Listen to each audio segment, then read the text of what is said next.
From the News and Current Affairs Department of Royal Communications Incorporated, pleasant good morning. Welcome to King's Newsroom, 45 minutes of reliable and factual news about Liberia and the rest of our one world. Today is Friday, September 5, 2025. My name is Cornelius Johnson presenting. Story tapping the headlines this morning. Capitol building as on trial takes another dramatic legal term on Thursday as criminal court aide George Roosevelt Willie reserves ruling in a 33-count motion to suppress evidence filed by the defense team representing in battle, that's former in battle Speaker Councilor Fonati Kofa and three other lawmakers of the 55th legislature. Political leader of the Liberia People's Party terms high salaries for public officials, extravagant state banquets, endless convoys, and bloated delegations to foreign conferences in a country where the majority cannot afford daily meals as examples of legalized theft. And still with more development here this morning, United States near Monrovia announced a collaborative maritime security initiative between the Liberian Coast Guard and the Mexican National Guard. Let's bring you what's happening out of Liberia. Foreign minister sentenced to hard labor for corruption in Zambia, and Ebola outbreaks kills about 15 in the DR Congo. It says at least 15 people have died in a new outbreak of the Ebola virus in the Democratic Republic of Congo. That's according to the country's Ministry of Health. The news bulletin, the voices of the newsmakers, are all packaged in this edition of the program. We take a very short break to be right back.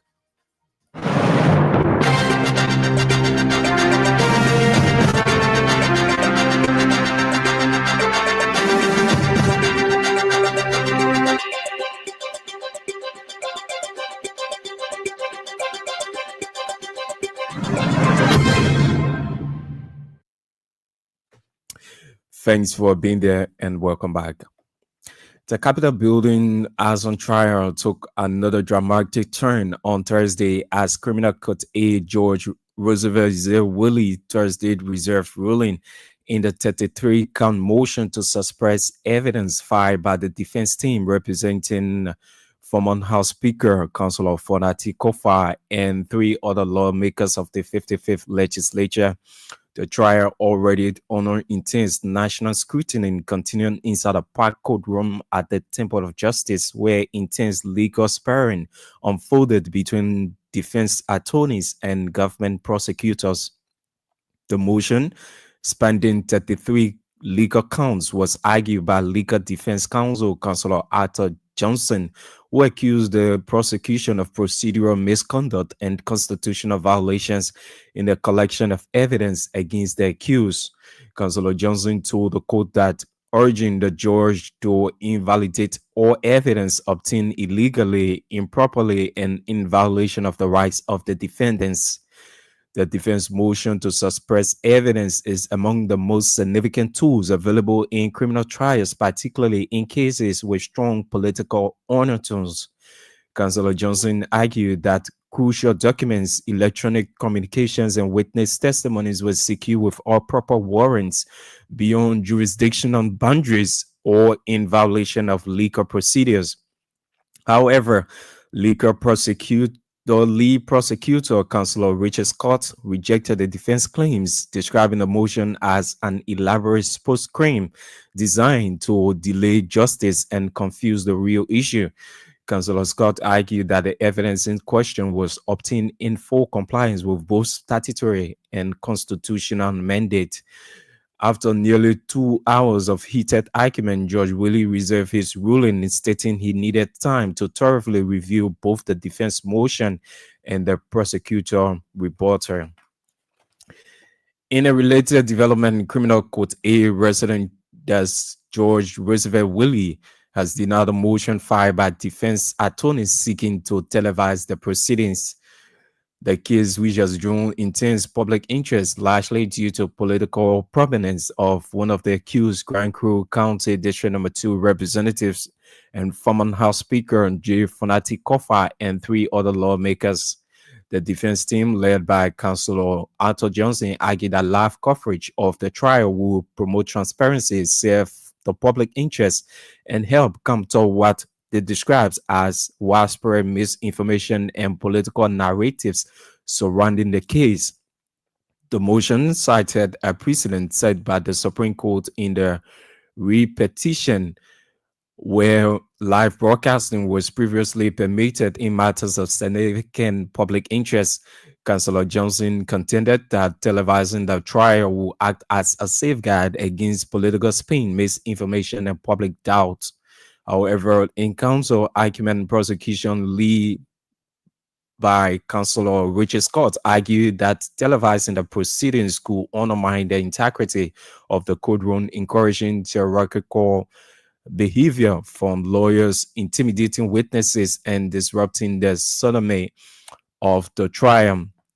He also cited existing court rules that explicit prohibit electronic recordings or live transmissions during criminal proceedings in Liberia.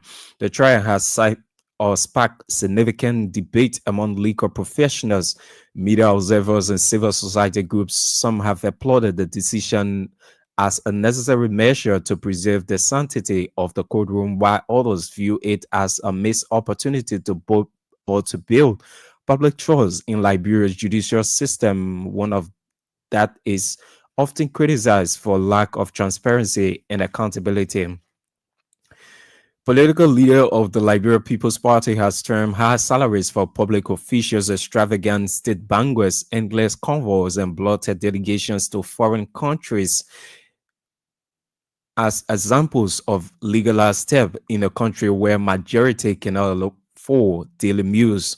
According to Councillor Tiawon Gonglo, in Liberia today, citizens live with dangerous contradiction, emphasizing that certain payments or practices may carry the seal of government approval, but they are true in real life more than an organized deprivation of the people.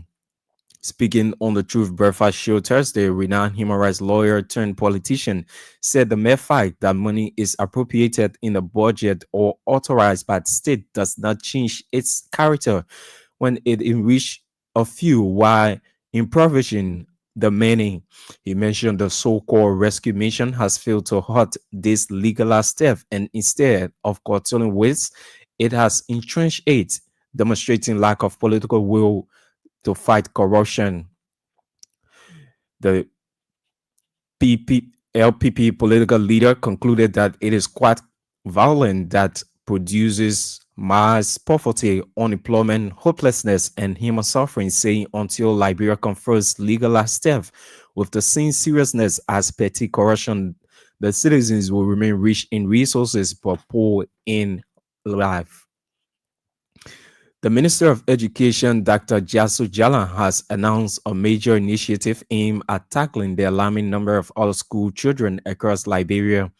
Appearing at the Senate, she said the ministry has waived registration fees in 7 counties, specifically targeting children who have been absent from school for more than 2 years. According to Dr. Jala, the initiative is designed to remove financial barriers that have prevented thousands of children from accessing education. Something she said they are committed to ensuring that every Liberian child, regardless of their circumstances, has the opportunity to learn. The education minister disclosed that effort is being rolled out in partnership with UNICEF, which has been a long key partner or supporter of education initiative in Liberia. She expressed optimism that a combined support from government and development partners will significantly reduce the number of children out of school. The ministry has not yet released the list of the 7 counties benefiting from the program, but officials say priority was given to regions with the highest risk of school dropouts. The president of the University of Liberia, Dr. Lydia Mapian, has provided an update on the institution's financial challenges and planned reforms. According to Dr. Mapian, it will cost 3.9 million to renovate the university facilities with additional 300,000 specifically. She indicated that the university requested a total budget of 41 million United States dollars, but only received 33 million from the government. Of this amount, 90% is already committed to covering salaries, leaving minimum funds available for infrastructure improvements and other operational needs. President Mapayan revealed plans to implement staff reductions by retiring employees who have reached the age of 60, which is the official retirement age in Liberia. However, she noted that individuals in academia have the option to continue teaching beyond this age if they desire. Dr. Mampayan updates highlights the ongoing fiscal and administrative challenges faced by Liberia's premium institution of higher learning, emphasizing the need for careful resource management to ensure its continuing operation and development. The United States Embassy near Monrovia has announced a collaborative maritime security initiative between the Liberian Coast Guard and the Mexican National Guard. According to the release from the United States Embassy near Monrovia, the effort is to facilitate on the state partnership program involve joint exercises at the U.S. Coast Guard sector Detroit aimed at exchanging maritime expertise and building regional resilience. The release noted that the embassy touted the engagement as a deepening of the U.S. Liberia's defense cooperation. Some observers are asking whether this symbolic gesture addresses Liberia's more pressing maritime security needs or simply reflects broader U.S. strategic interests in West Africa. According to the embassy, Liberia personnel participated alongside U.S. and regional counterparts in training exercises designed to improve coordination, tactical skills, and response capabilities in maritime environments. In a significant boost to the country's healthcare system, the government of Liberia has procured 12 state-of-the-art X-ray machines aimed at strengthening diagnostic capabilities and improving healthcare delivery across various medical facilities. Currently stored at the Central Medical Stores near Monrovia, the equipment will soon be distributed to major hospitals throughout the nation. According to the statement released Thursday, among the newly acquired machines is the advanced 32 kW mobile X-ray photography system module, known for its innovative robotic arm that offers precise and flexible movement for clear imaging. This procurement underscores the government's commitment to decentralizing specialized healthcare services, ensuring that patients receive timely and accurate diagnostic support.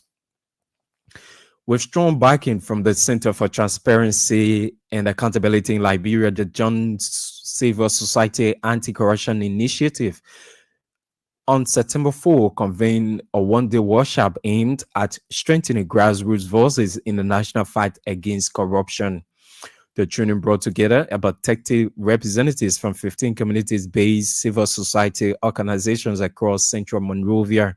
Speaking at the opening, Siafa S. Kamara, coordinator of the workshop and initiative, emphasized that the section was designed not just for participation, but to inspire active involvement in combating corruption.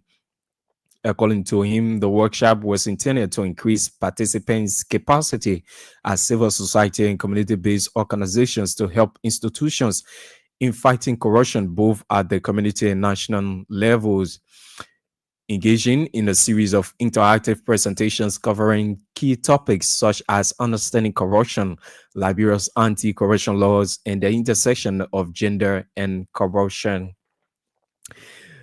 Information Minister Jeremy Pia has responded sharply to recent comments by former Council of Churches resident that's former Council of Churches President Bishop Cotto Brown, describing his statement as reckless and ill-advised. Reverend Brown had publicly criticized officials in President Boaka's administration, labeling them as mean, lazy, and selfish. In response, Minister Pia accused the clergymen of showing no regard for public servants and suggested that some members of the clergy have become overly political. Minister Pia said Reverend Brown should focus on his church work and winning souls. If he wants to engage in politics, he should leave the church and join politics formally. Still more developments this morning.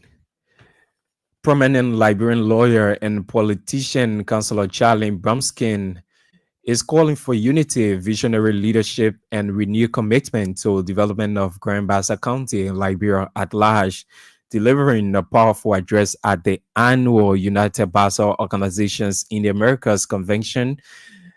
Brumskin emphasized the vital role the Liberian diaspora plays in shaping national transformation through investment, civil engagement, and leadership. Councillor Brumskin said Liberians cannot continue to shy away from politics when the direction of the country is shaped by political decisions, adding it is not just about representation but responsibility, and it's time for Grand Bassa to take its rightful place in Liberia's national leadership. She urged the diaspora community to look beyond celebration and tradition and to engage intentionally in broader conversations across infrastructure, education, economic empowerment, and inclusive governance. Brumskin remarks echo a growing sentiment among Liberians at home and abroad on the need for intentional investments in regions like Grand Bassa County, which remains rich in history and resources but underserved in national development. Her speech also highlighted the importance of intergenerational collaboration, urging youth and elders alike to work together towards a shared vision for progress. And the convention served as a vibrant gathering of culture, strategy, and a purpose, celebrating heritage while setting a clear agenda for the future of Grand Bassa and Liberia at large. The news bulletin will take a very short break. When we come back, we'll bring you voices of the newsmakers.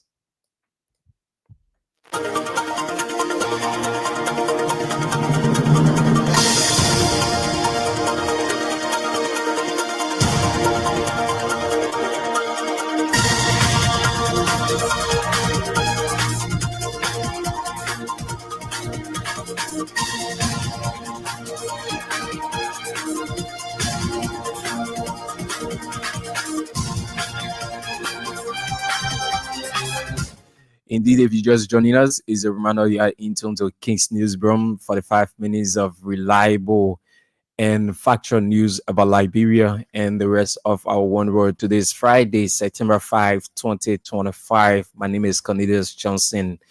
One of our top stories this morning: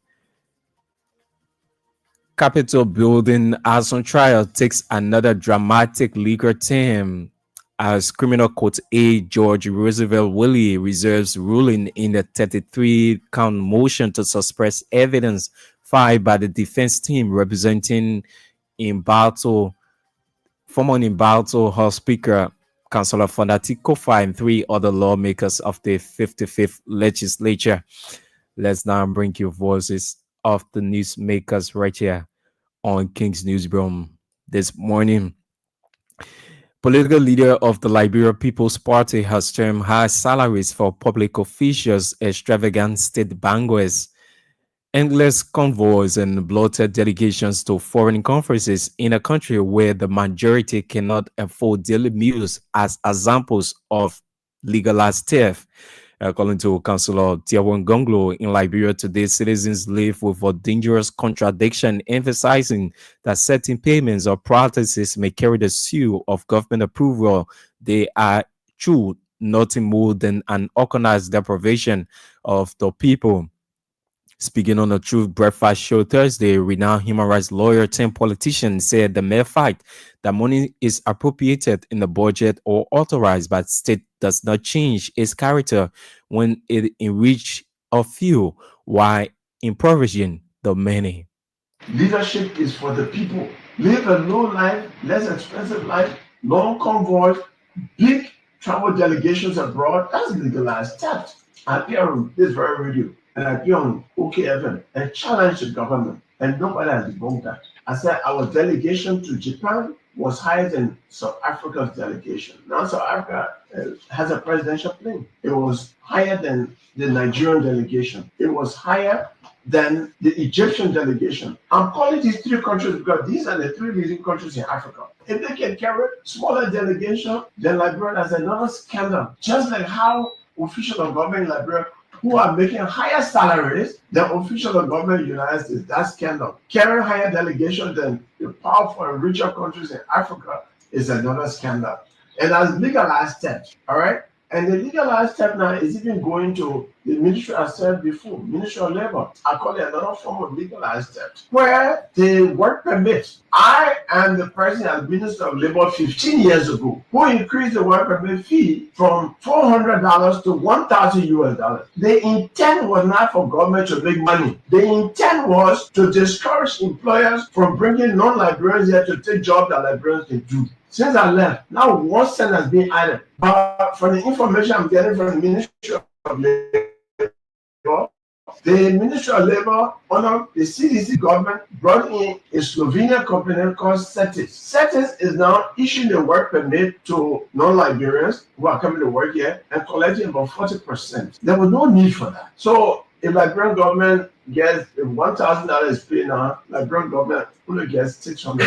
$400 goes to Sept for virtually doing nothing. And now they say, oh, because it's digitized. We have a lot of Liberians who are learning computer, who are technologically inclined. That company, the more work permit it issues, the more money it gets. Therefore, the company is issuing more work permits. When you issue more work permits, you are creating unemployment because you are denying Liberian jobs, which is another form of taking what belongs to Liberians away. Is another form of legalized step.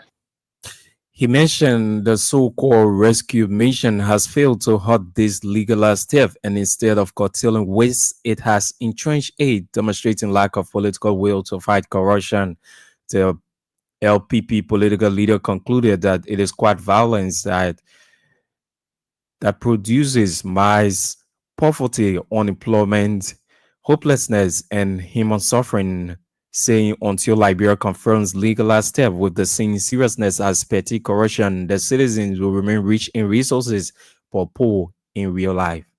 Anything that eases life in any country is popular with the people is very important. If decisions over time are not effective in terms of having the desired effect on the people, they get 2 times angry. They get angrier than they were before. Because these kinds of decisions that tend to ease difficulties and make life more livable create higher expectation. People are right now working on their budget based upon the pronounced price reduction. If it doesn't happen, people get very angry. As an economist, I'm a lawyer, but I taught economics at University of Liberia for at least 8 years. Price is a very troublesome area. The economics say prices are flexible upwards and sticky downward. So most often, the reaction of people in the market, if a free market does not operate, the reaction of actors in the market is to create scarcity, and then scarcity will create black market prices. The goods will be available at black market prices, which will be higher, and then there will be a negative effect. So I hope that while the government is reducing prices, it's also creating some comfort for importers, for people who are providing these goods, like reduction of taxes on the various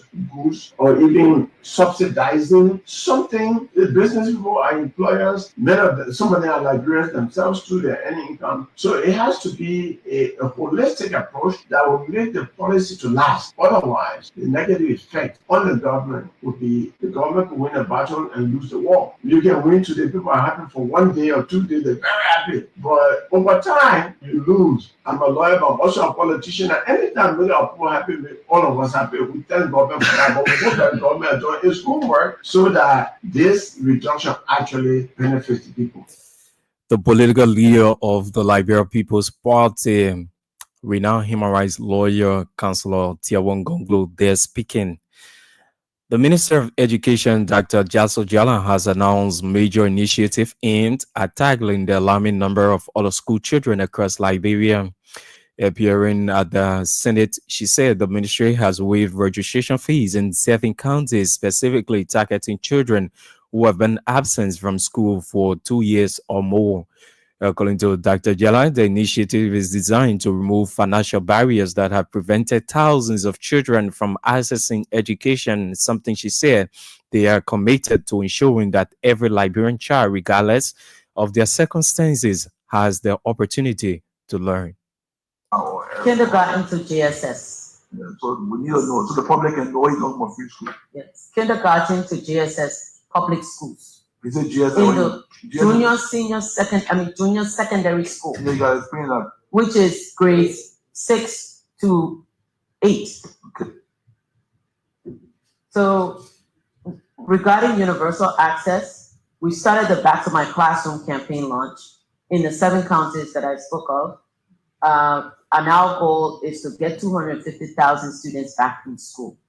We are in the process, and UNICEF is a partner to the ministry in this endeavor to take stock on what we have achieved in terms of bringing kids back to school in year 1.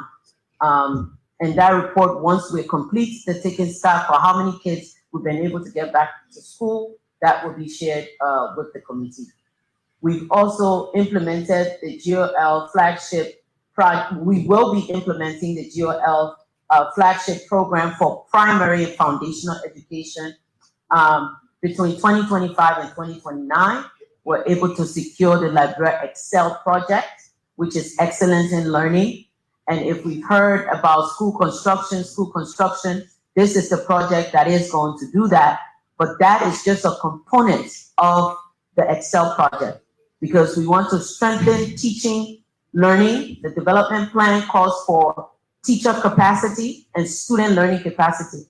And that project is our answer to fixing the foundational learning of our country to yield the learning outcomes that we have. Look at the literacy rates in Liberia right now, we're under 50%. And with that baseline, we need to advance and make progress there. What we also done is enforce the teacher code of conduct, and we're continuing that process. That is under universal access. Education Minister Dr. Jaso Jalan, they're speaking. At the same time, the president of the University of Liberia, Professor Dr. Lydia Mampoyan, has provided an update on the institution's financial challenges and planned reforms. According to Dr. Mampoyan, it will cost $3.9 million United States dollars to renovate the UL's facilities, with additional 300,000 specifically. She indicated that the university requests a total budget of 41 million United States dollars, but only received 33 million from the government, and of this amount, 90% is already committed to covering salaries, leaving minimum funds available for infrastructure improvements and operational needs. So let's begin by taking a stock of where we are financially. I arrived and received a packet of budget information from my predecessor, now Ambassador Alhassan Kante. He let me know that the request that was made last year was 41 million, and that we received a subsidy of 33.4 million, for which 90% of that funding was used for personnel. That means salaries, plus a little bit for our medical education students to get a stipend.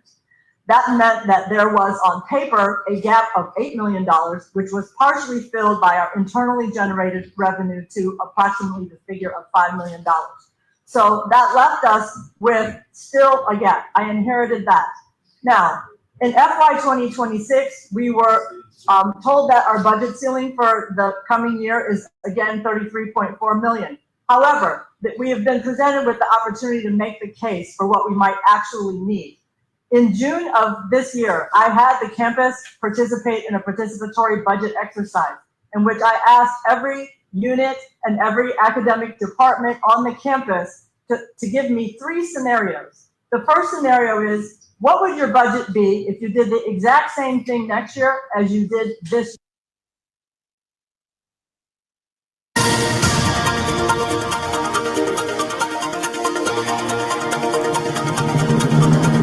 The president of the University of Liberia, Professor Dr. Lydia Mampoyan, they're speaking yesterday when she appeared before the Senate Committee on Education.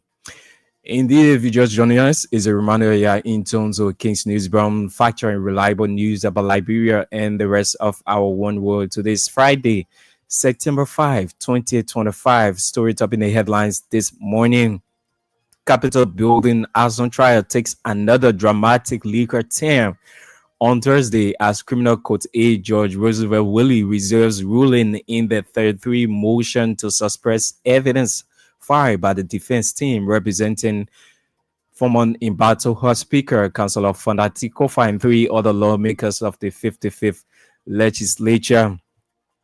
Political leader of the Liberia People's Party terms high salaries for public officials, extravagant state banquets, endless convoys, and bloated delegations to foreign conferences as examples of legalized theft in a country where majority cannot afford daily meals.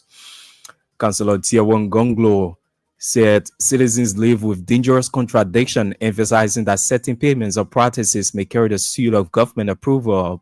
They are, in true, nothing more than an organized deprivation of the people. United States Embassy near Monrovia announces a collaborative maritime security initiative between the Liberian Coast Guard and the Mexican National Guard. According to the United States Embassy, the effort is to facilitate on the state partnership program involve joint exercises as the U.S. Coast Guard sector Detroit aimed at exchanging maritime expertise and building regional resilience. Away from Liberia, at least 15 people have died in a new outbreak of the Ebola virus in the Democratic Republic of Congo. That's according to the country Ministry of Health. And former foreign minister sentenced to hard labor for corruption in Zambia. Maliji was found guilty on 7 counts of acquiring properties and helicopters suspected to be the proceeds of crimes, the state broadcaster has said. We take a very short break. When we come back, we'll bring you more developments on the program.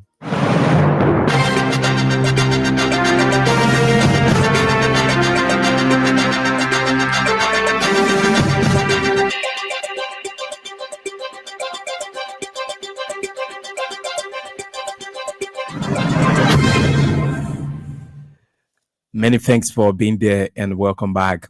Information Minister Jeremy Pia has responded sharply to comments by former Council of Churches President Bishop Kotu Brown describing his statement as reckless and ill-advised.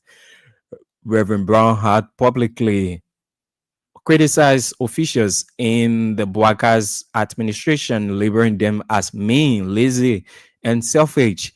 In response, Minister Pia accused the clergymen of showing no regard for public servants and suggested that some members of the clergy have become overly political. Minister Pia said Reverend Brown should focus on his church work and winning souls. If he wants to engage in politics, he should leave the church and join politics formally. Here now is information, that's Information Minister Jeremy Pia. So let's begin by taking a stock of where we are financially. Let me fair, man. Let me honest in this conversation. The church is here pray for us. You know, those are real issues are taking place. I will not be divine words of going upon here. I've been thinking behind the second show that the words. So because you not see me that I mean. You know, I'm person in my office every day and say, I got a problem. I'm paying rent here. I want school fee. And we go against our way to do it. Then just blind in one corner and say they put me sufficient. Okay. I was tested in university, so maybe I will pass through a church one day and say, we should have broke. Maybe make up and see what you're doing. That would mean you know, so I go ask you to give it to me. You know, so Bishop is a good friend, but I think he's shifting too much off the radar because don't forget now, these are the same people who were criticizing Georgia here They were very, and so when I criticized the man over that, His information minister, Jeremy Pia, there calling on Reverend Brown to focus on his church work and winning souls, and if he wants to engage in politics, he should leave the church and join politics formally. To this development now, the newly elected representatives of Nimba County District Number 5, Kotu Kwagwe, has backed Senator Samuel Koga call for a financial audit of the county. Appearing on state radio Thursday, the newly elected representative of Nimba County, Kwagwe, called for a comprehensive internal audit of all county-level expenditures, projects, and development funds. The representative-elect expressed deep concern over what he describes as years of unchecked spending, vague reporting, and institutional silence surrounding the use of public funds in Nimba County. I'm here. So I believe that portion of these rooms is not clean. But you know that we are using room for 3 days. Appearing it, there should be some little dirt on the ground. Then your little brother say, thank you. We are clean our thing, but not out of this room and clean all because we just want to have cleanliness in our community.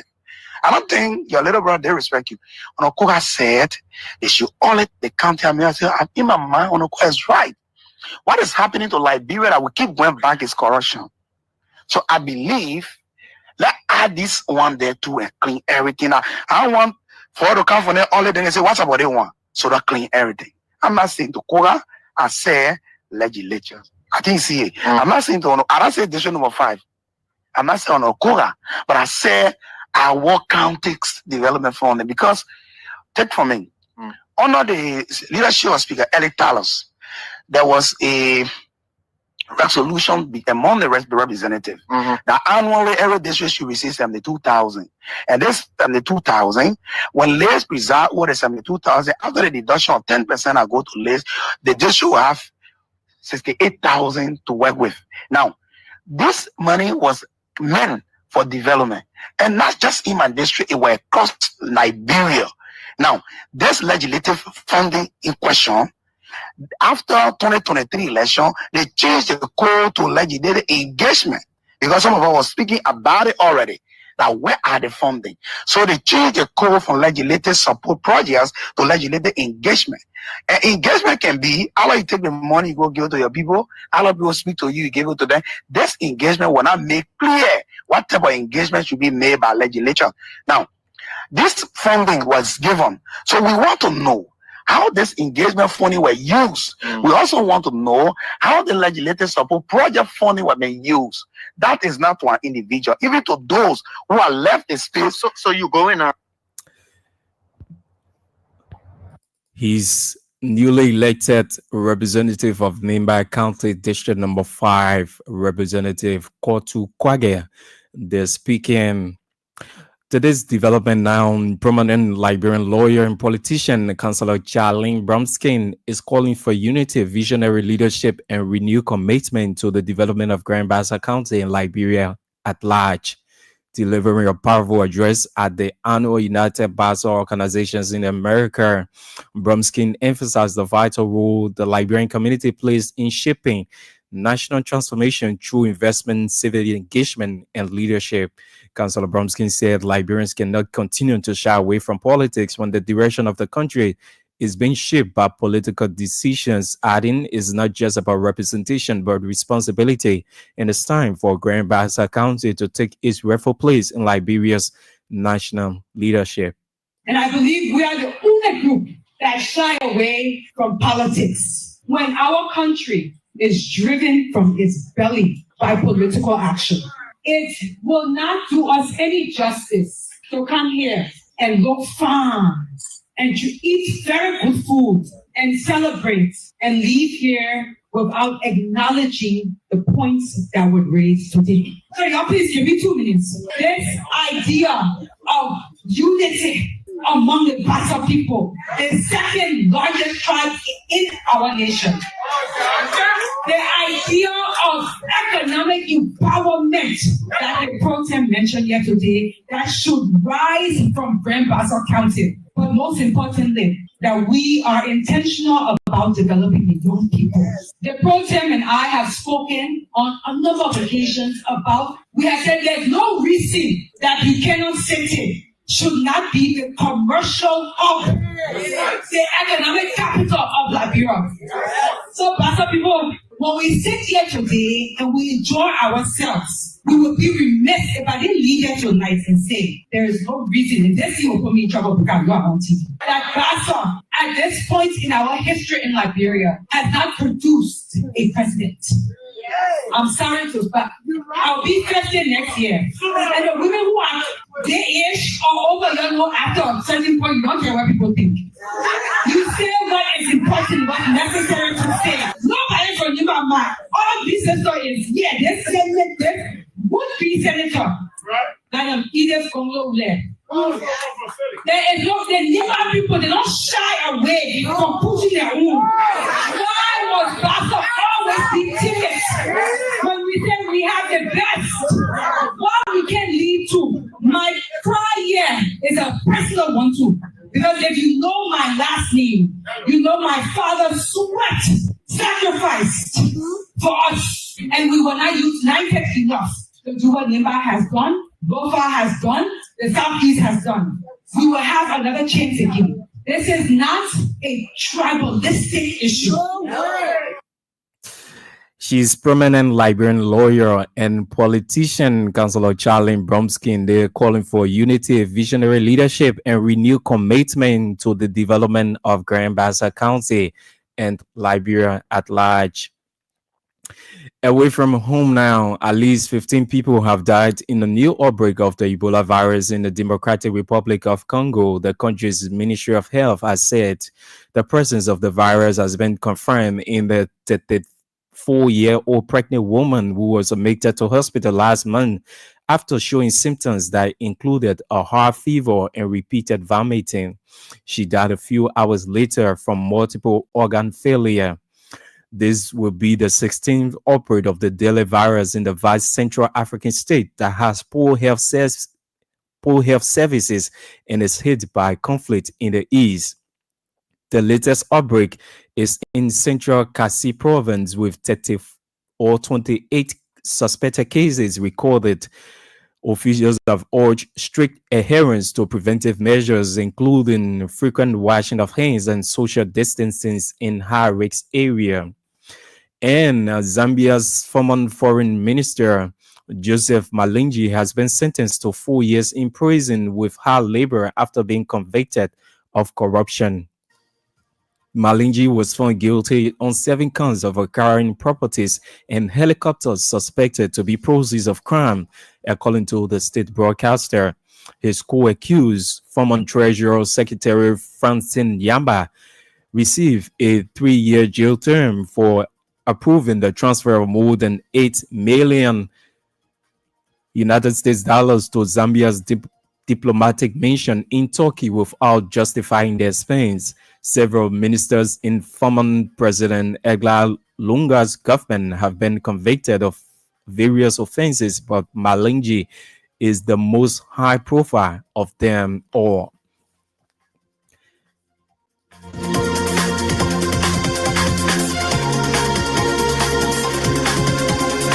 Well, that's all the time we have for this weekend's edition of King's Newsroom. Our source says, for more news on this station, join us this afternoon at 1 p.m.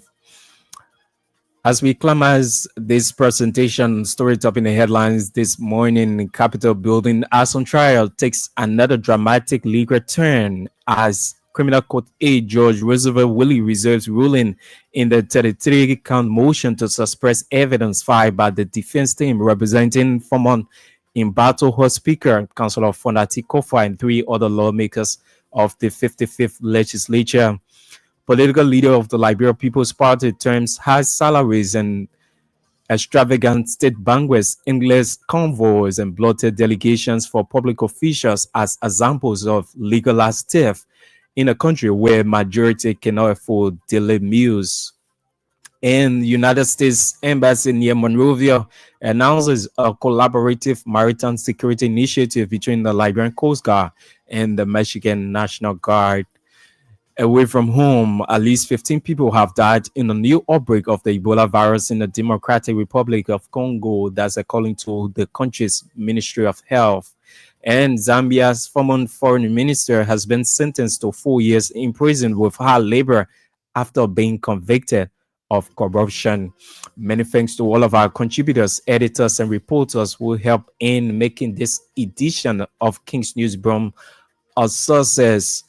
On behalf of the entire team, my name is Cornelius Johnson. Many thanks to all of you for listening and watching. Good morning.